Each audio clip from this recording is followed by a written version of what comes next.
But Savitri व्रत ज्येष्ठ कृष्ण अमावस्या को मनाया जाता है। इस दिन सत्यवान सावित्री की यमराज सहित पूजा करनी चाहिए। तत्पश्चात फल का भक्षण करना चाहिए। यह व्रत रहने वाली स्त्रियों का सुहाग अचल होता है। मिट्टी से सावित्री, सत्यवान तथा भैंसे पर सवार यमराज की प्रतिमा बनाकर धूप, चंदन, फल, रोली, केसर से पूजन करना चाहिए तथा सावित्री सत्यवान की कथा सुननी चाहिए।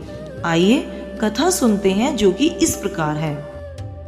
भद्र देश के राजा अश्वपति के यहाँ पुत्री रूप में सर्वगुण संपन्न सावित्री का जन्म हुआ।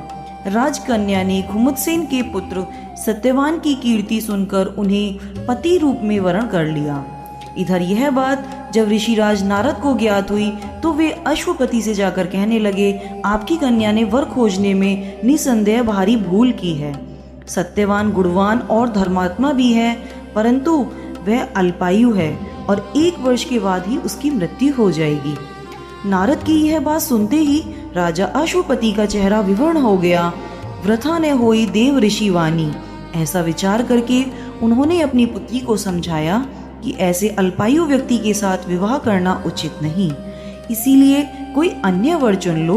इस पर सावित्री बोली, पिताजी, आर्य कन्याएं अपना पति एक ही बार वरण करती हैं, राजा एक ही बार आज्ञा देते हैं, पंडित एक ही बार प्रतिज्ञा करते हैं तथा कन्यादान भी एक ही बार किया जाता है। अब चाहे जो हो, मैं सत्यवान को ही वर रूप में स्वीकार करूंगी। सावित्री ने नारद से सत्यवान की मृत्यु का समय मालूम कर लिया था। अंत में उन दोनों को पाणी ग्रहण संस्कार में बांधा गया। वे ससुराल पहुंचते ही सास ससुर की सेवा में रत रहने लगी। समय बदला, ससुर का बल क्षीण होता देख शत्रुओं ने राज्य छीन लिया। नारद का वचन सावित्री को दिन प्रतिदिन अधीर करता रहा।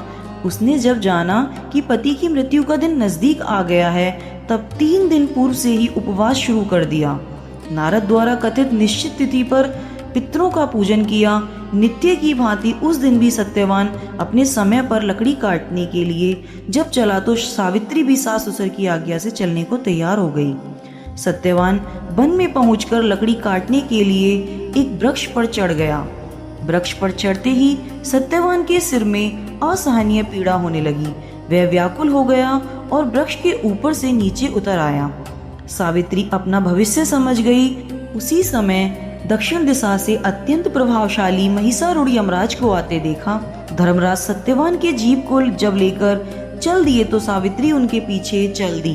पहले तो यमराज ने उसे देवी विधान सुनाया, परंतु उसकी निष्ठा देखकर वर मांगने को कहा। सावित्री बोली, मेरे सास ससुर वनवासी तथा अंधे हैं, उन्हें आप दिव्य ज्योति प्रदान करें। यमराज ने कहा, ऐसा ही होगा, अब लौट जाओ। यमराज की बात को सुनकर उसने कहा, भगवान, मुझे अपने पतिदेव के पीछे पीछे चलने में कोई परेशानी नहीं, पति अनुगमन मेरा कर्तव्य है। यह सुनकर उन्होंने फिर वर मांगने को कहा। सावित्री बोली, हमारे ससुर घुमुदसेन का राज्य छिन गया है, उसे वह पुनः प्राप्त कर लें तथा धर्मपरायण हो। यमराज ने यह वर भी उसे देकर लौट जाने को कहा, परंतु उसने पीछा न छोड़ा। अंत में यमराज को सत्यवान का प्राण छोड़ना पड़ा तथा सौभाग्यवती को 100 पुत्र होने का वरदान भी देना पड़ा। सावित्री को यह वरदान देकर धर्मराज अंतर्ध्यान हो गए। इस प्रकार सावित्री उस वट वृक्ष के नीचे आई जहाँ पति का मृत शरीर पड़ा था। ईश्वर की अनुकंपा से उसके पति में जीवन संचार हुआ तथा सत्यवान उठकर बैठ गए। दोनों हर्ष से प्रेमालिंगन करके राजधानी की ओर गए तथा माता पिता को भी दिव्य ज्योति वाला पाया।